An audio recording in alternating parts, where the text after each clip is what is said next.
Welcome to Hunter Highlights. I'm Toby Porcelain and this is Interviews with TP. He's Australia's oldest living Test cricketer, a long-time retired though still making headlines for all the right reasons. Normally luring the public's interest through his batting prowess, it's an innings of another kind that has seen Arthur Morris return to the spotlight, with the classy left-hander celebrating his 90th birthday.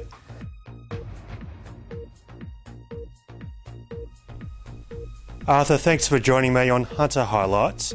You've reached some significant milestones over the years, none more so than last month when you turned 90.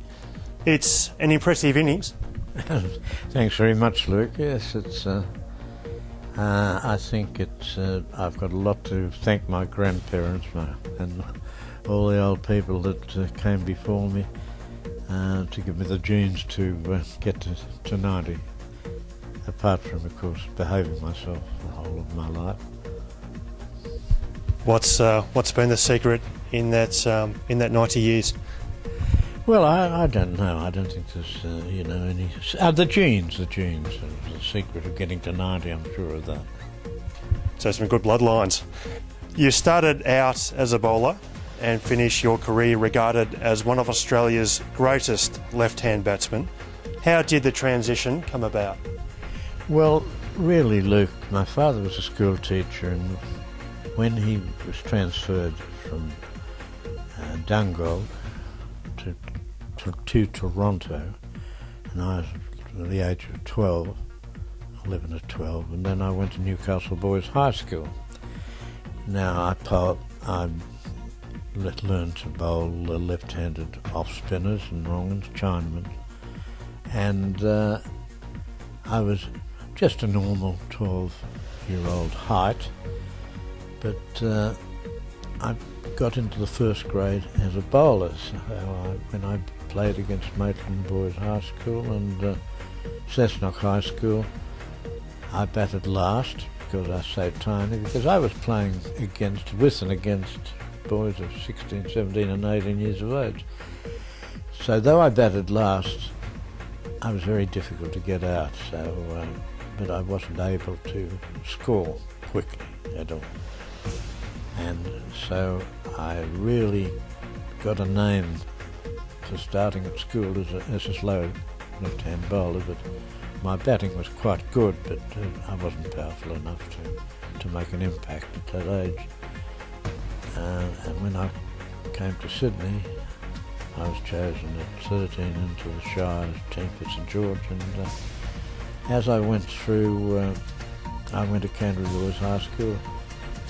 I ended up an opening batsman at school and a slow left-hand spinner, so I was an all-rounder. But when I was playing for St George on the Saturday, I was still considered as a bowler. And that's how it happened, and until Bill O'Reilly came back to join us from one of his overseas tours, I went up the batting order and ended up as a middle order batsman and a bowler too also. But as soon as Bill came back, of course there was only one real bowler, and that was Bill O'Reilly. So my batting kept on going up and my bowling kept on going down. As far as grade cricket, though I've got 38 wickets in second grade when I was about 14 or 15. So, but at the same time with my bowling, I played A.W. Green Shield, and I still have the record of 55 wickets in 6 games, an average of 5. And the fellow that opened the bowling was the local boy Bradman.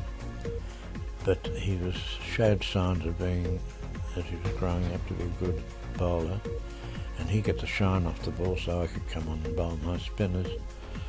He was Ray Lindwall, and so he became one of the greatest bowlers we've ever had, and I ended up as an international, in the end, an international opener, and that was mainly through Bill O'Reilly, who came in one day and said to me, "Listen, son, you're opening." I said, "Oh, I steady on, Mr. O'Reilly." But anyway, that's how it all started.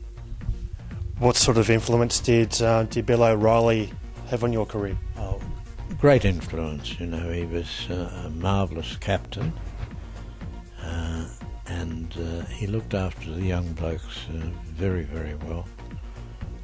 And as the war started, he even played tennis with us on Sundays. And Ray Lindwell was playing rugby league for St George, I was playing rugby union for St George, and we'd be one pair, and he would go with Bob Christophany was also in the team, the young player, and we won the competition. So it was pretty tough on Lindwell and myself because we were gravel rashes, and it'd take about the third set for us to get mobile, having played football on the Saturday. But yeah, he was great impression on us, marvellous. And I never ever saw a better bowler. I filled in the slips to him. It's extraordinary. Never seen anything like it. You became the first player in the world to score 2 first-class centuries on debut. What was that experience like as an 18-year-old? Well, you know, it's something I didn't think that would happen.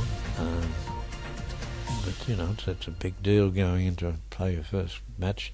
And I didn't bat all that well in the first innings, and I was very pleased with my innings in the second, the way I went in the second. It was all surreal, really. I mean, had never been done before in first-class cricket. Of a batsman coming in and getting 2 centuries in 2 innings, so something hard to realise, but you know, I was really thrilled about it, of course. You didn't make your Test debut until the resumption of cricket after World War II. What was it like to play in a period interrupted by war? Well, I played in grade cricket for a while, interrupted by war, but I didn't. When I went to New Guinea, I went to Finchhaven, where all the Americans were, so I had about 12 months of no cricket at all. And then I was sent back to Lae, so I did have a bit of cricket there, because at the end of it, the war had finished and we played a lot of cricket, you know, local cricket at Lae among different units and so on. So that brought me into it, but I didn't play grade cricket again after that 2 years away until I came back at a particular time that the team had been chosen to go to New Zealand under Bill Brown's captaincy. I guess for yourself, as you mentioned, you were at the start of your career, as opposed to someone like Bradman, who was halfway through his career, wasn't he? Yes, I'm more than halfway, really. I suppose he was starting to get older, but if you didn't see Bradman in the 30s, you wouldn't understand what I'm talking about. It's unbelievable. And of course, having been brought up in the 30s and talking to the older players, as nobody has been as good as Bradman. He was obviously an extraordinary player, because I saw him play a little bit.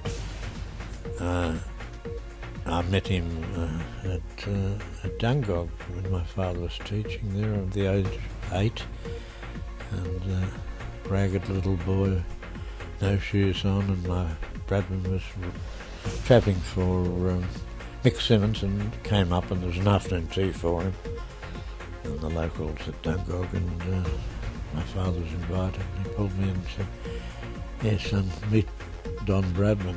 I said, "How do you do, Mr. Bradman?" So at the age of 8, how little would I have believed that I would be playing under his captaincy in 46 on till 48.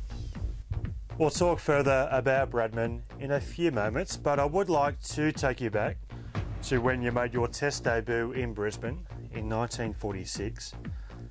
Tell us about the day and what it was like to receive your baggy green cap. Going into a Test match, first Test match, I was a bit frightening in a way. I mean, one turns around and looks oneself in situations like that when you get first chosen in the thing and say, "What am I doing here?" And so It didn't go so well, but it came good later on, so everything turned out well. So. But it was a great thrill, of course, naturally. The Invincibles tour of 1948, would you regard that side as the best you played in? Yes, it was the best I played in, and had so many good players, great players. The finest opening batsman I ever saw was Sid Barnes, so he was my partner.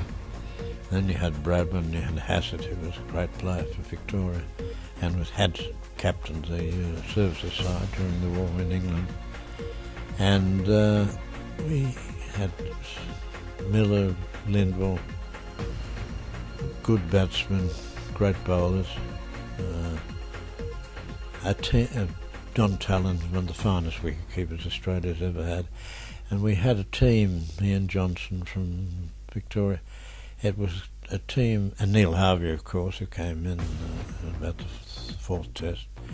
But it was a team that was full of not only bowling ability, but also batting ability. So it was an amazing side, and to be captained by the greatest batsman the world's ever seen was a real a wonderful time.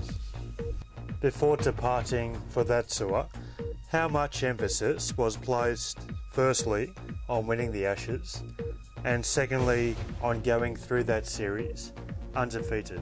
There was no emphasis on that. There's no emphasis on even thinking about getting through without getting beaten. Because it's a long, long tour when you're playing from April to September, and any time you could play a county match, and uncovered wickets in those days, you could have got knocked over. But suddenly, so we had a few scares along the way, but nobody really thought about it, and until we got at the end, frankly, I can't remember anybody saying, "Oh, this is a world record" or something. But, it was a great side, and England had some great players too. Compton, Hedrich, Bedser and others, good, and one of the greatest spinners I ever played against, and I've forgotten his name. But they had a very good side, but we were just battling that. So, of course, we played in 1946, 47 against England in Australia, and had a great history there, but going to England and playing on the English wickets, it's a very different way of playing. And as usual, the English writers would say, batsmen like myself and the new boys wouldn't get any runs in England, so they didn't have the technique and so on. So that was true for England. You played some remarkable innings throughout your first class and test career. What are some of the innings that really stand out? Well, I think the two innings in England in regard to tests, when we chased 400 on the last day at Leeds, has never been done, getting 400 on the last day. And that was with a big partnership with Don, 350 odd or something, I think, something like that. And when we opened, Lindsay has to open with me, and then the ball turned slowly, but at different heights. It was a dusty old wicket. And we battled on when Don came in, we battled on till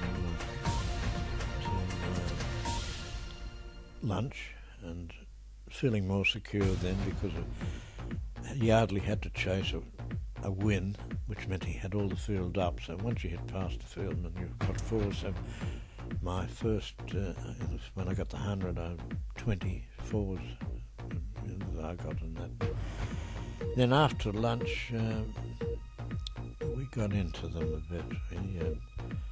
We'd got rid of Laker, who was a great off-spin bowler.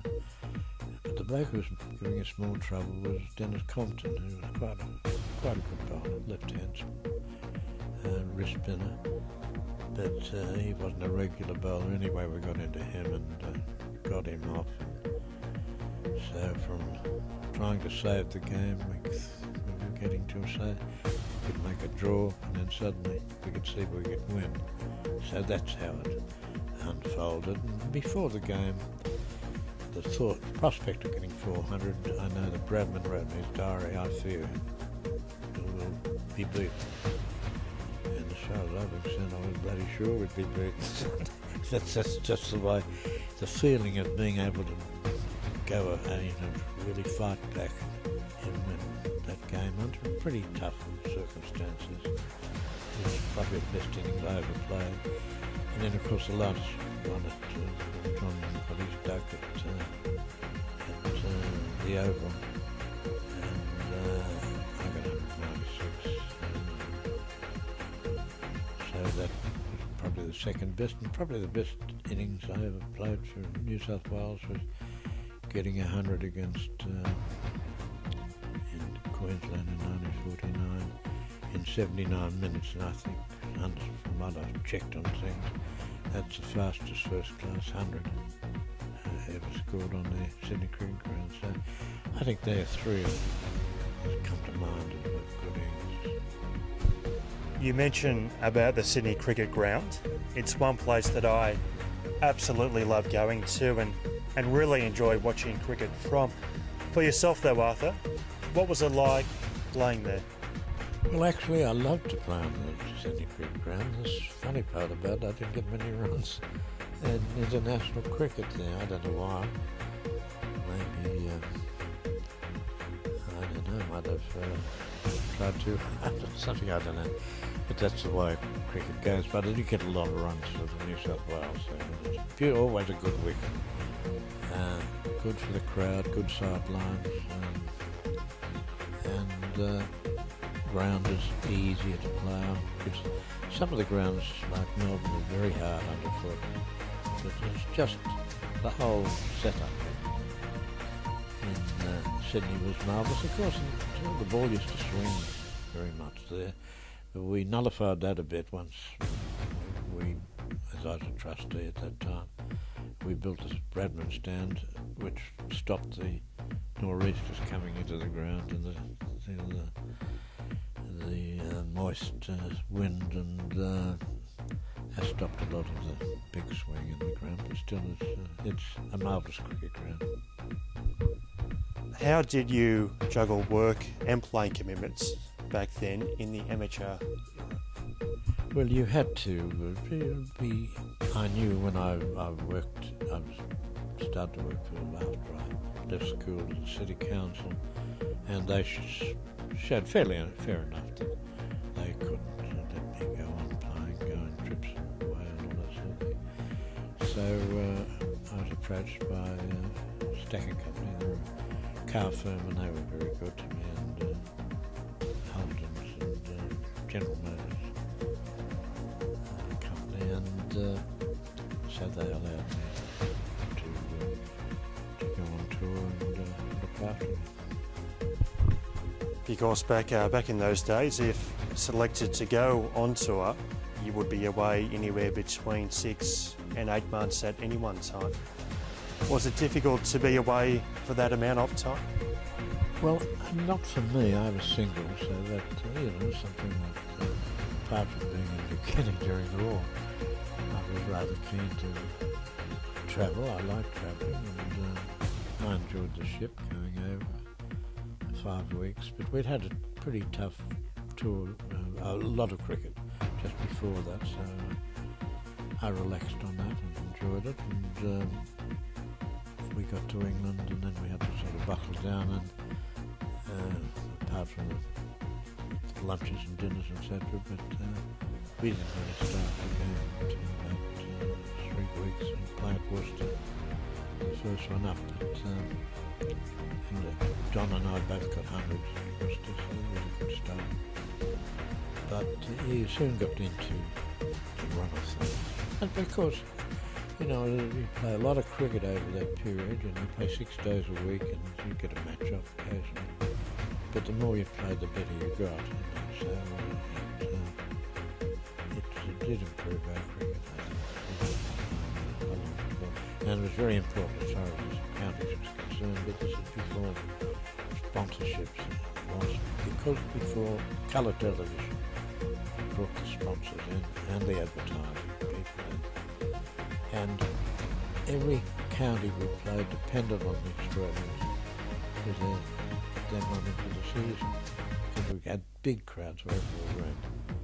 So it was a great experience, and a great experience to see what happened to how sadly London and other cities had fared through the war with bombings, etc. So it was a great side and a great experience.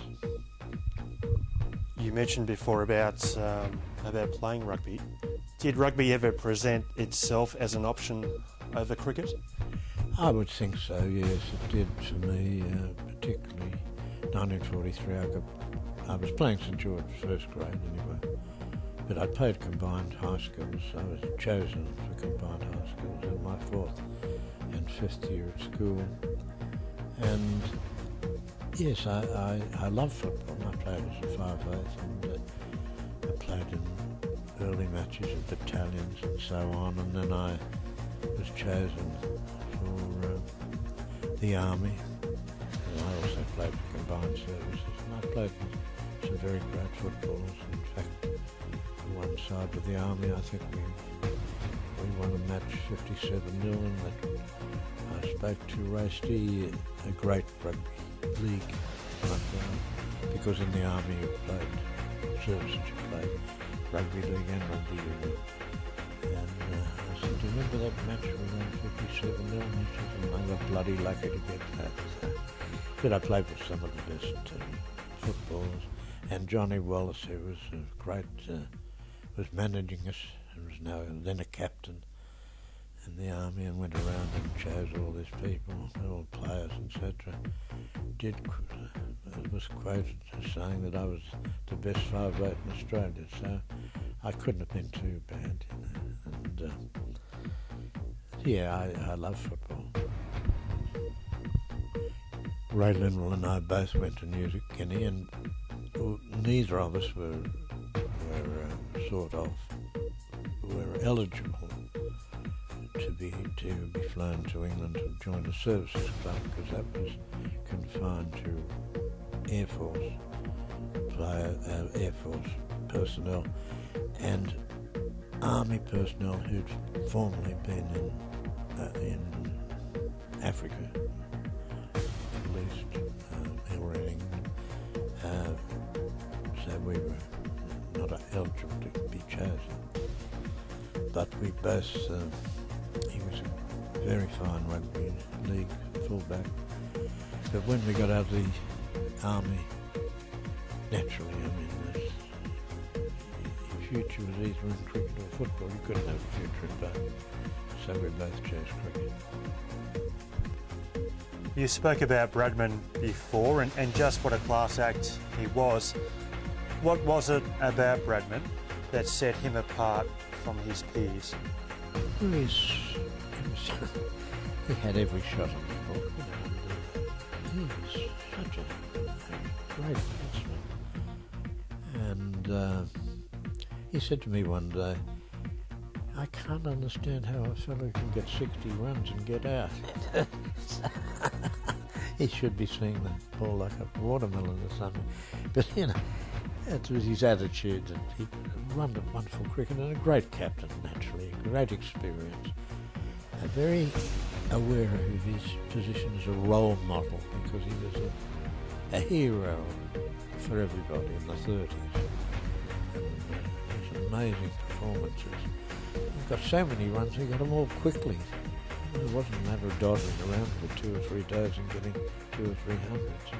But if you get them, you get them in the one day. You know, this is this magnificent player. And as I say, a wonderful captain, and very aware of his responsibility as a role model for the game, and for Australia for that matter. They loved him in England. And, he was wonderful right throughout. Bradman, the man, what was he like? Very quiet. He had, yeah, I mean, let's put it this way. really what does happen on tour. I mean, we'd all been, well, most of us have been in the service, except for, I think, Neil Harvey was too young. And we all liked a beer, and we'd all go down and have a drink, say, in the local pub or something like that. Don didn't join us, I think for two reasons. First of all, he wasn't a drinker, he liked wine, enjoyed wine. But if he'd have been there, he would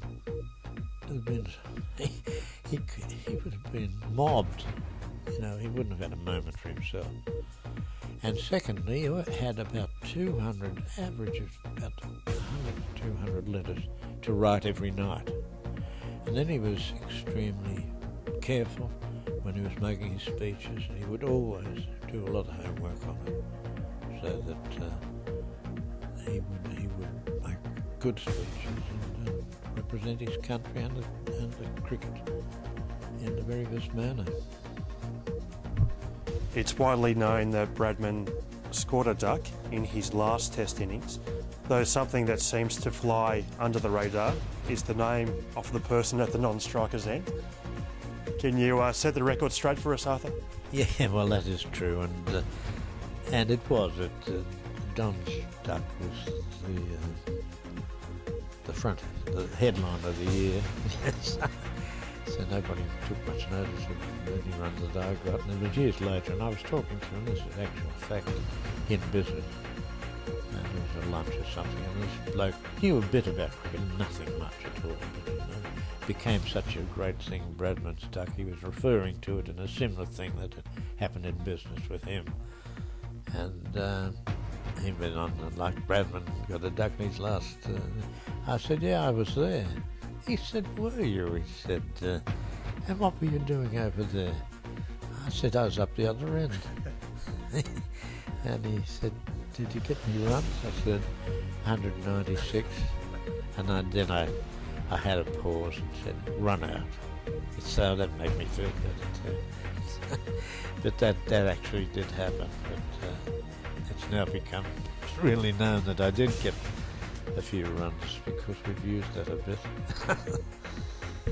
What was it like being at the non-striker's end and seeing Bradman come out to such a rousing reception, not only from the crowd but also the England team, and you're up the other end witnessing all this take place? Yeah, when they all started to sing for "He's a Jolly Good Fellow," I didn't know what to do. I thought I'd better shut up. And but he got two very good balls from Ian Hollies from Hollies, and you know, typical of Don, he just put the bat under his arm and walked out. Whether he got 300 or a duck, he just walked out, and it was dead silence. You know, I think I heard somebody say, you know, jolly well bowled. Hollies, I've forgotten his first name. Anyway, they called him by his first name, of course. Eric Hollies, and very well bowled, Eric. And it was dead silence everywhere, because I think of the difference if it had happened today. Poor old Eric would have tried to run us, you know, and he probably got about 20 yards. He wasn't all that fast or fit. And they'd all fallen over him and kissed him and hugged him. And it would have gone on for probably about 10 minutes of having got the best batsman in the world out in his last. But the culture of cricket was very different in those days. They didn't perform or hug each other for the television, the viewers or anything. And another thing too, I mean, you couldn't hug blokes with the smell of dirty socks and jock straps, and you know, we only had Lifebuoy soap in those days, and you know, they had all these deodorants, so I suppose it's all right if you're hugging and kissing occasionally each other, even if you get one run, you can get that too. Sometimes you get caught or bowled, even a fieldsman can get a hug. In my time, I remember with Don and the the fifth test in England. They only got 50 on the first innings in England played. And Don moved me. I was about a yard finer, a metre finer of the square leg umpire. And he moved me about 6 metres finer. And Dennis Compton had come in. And Rugby was bowling. So he obviously had a word with Ray, so he bowled him down. And Compton hooked it right to the bat. If I hadn't caught it, it would have killed me. And no one took any notice of me. I went up to Don and I said, "Why did you move me?" He said, "I remember in 1938, Ernie McCormick bowled him a bouncer and let him Compton hits down that line." I said, "God, you've got a memory like an elephant." Because no one else took any notice. And that's how it was those days. And anyway, years later, I was having dinner with Don, and I said to him, just to get a little thought that he might give me a pat on the back about that catch, and I said, "Do you remember when you moved me and I caught Compton?" He said, "I remember it well." He said, "Very well indeed." He said, "I remember it well. It was at Lord's, and I knew it was at the Oval, and I could see the gasometer in the background." And I said, "No, Don, it was at..." "No," he said, "you're wrong." He said, "It's not the Oval, at Lord's." He said, "I'll bet you £100.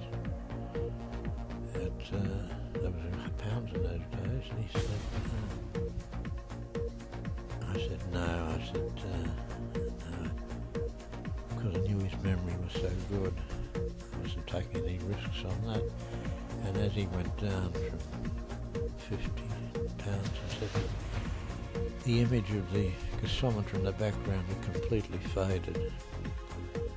But I thought, well, if he got down to 10, I'll bet on it, pretending it was at Lord's, changing the background so on and so on. I said, "Oh, anyway, I'll stick with it." Anyway, I got a cheque for £10 next week. And I showed it to Bill O'Reilly, said, "You should have framed it." And I never quite know what he meant by that, but anyway. As Australia's oldest living Test cricketer, who's the best batsman you have seen? Well, obviously Bradman. And anybody who didn't see him. I can't understand, I really can't, why people pick the greatest teams of ever or whenever.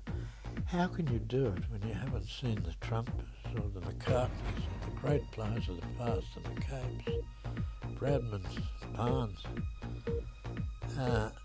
Woodfull, Ponsford, and there have been so many great players in the past, and I think a lot of present-day writers seem to think that the game was invented when Packer started the pyjama game. Because how can you choose any player from another era when everything is so different? You might have played it under uncovered wickets. You might have played against the best attack that country's ever had. Or you could bat against the lousiest team you ever.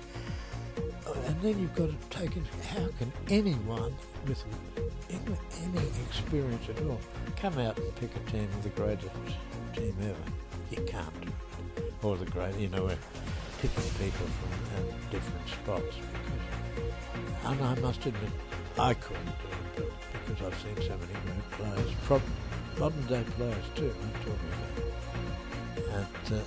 But I always put I always put two players, and I'm making, because the ones I've seen is Bradman and O'Reilly as a bowler. Now, I'd say the best orthodox leg spinner I think I've seen is Shane Warne, but O'Reilly was so different. He was a spinner, but I've never seen anything like it. How he could bowl so well at that pace and spin the ball so well. A question without notice, Arthur. The future of Australian cricket. How do you see that? I think there's great future. I'm a little bit worried about 2020. I just don't want to see people getting into that and getting into the big stuff without any basis. And I don't think I think you've got to go. The advantage in my time was that you played against the great cricketers in the afternoon, and every Saturday afternoon in all the cities, and you played against greater players, and there's no way better of improving your batting by watching great players play. And, we would play against the McCabe's and Robinson, Roy Robinson, great player. Nobody knows him, not the right, he's a great player. Only played one or 2 tests. But to see those batsmen playing against O'Reilly and other great players, all the internationals and interstate cricketers played great cricket, and that's where you learned your trade in a big way. Well, Arthur, it's been an absolute pleasure talking to you this morning, and thank you very much for your time. Oh, thank you very much, Luke, and thank you for your time.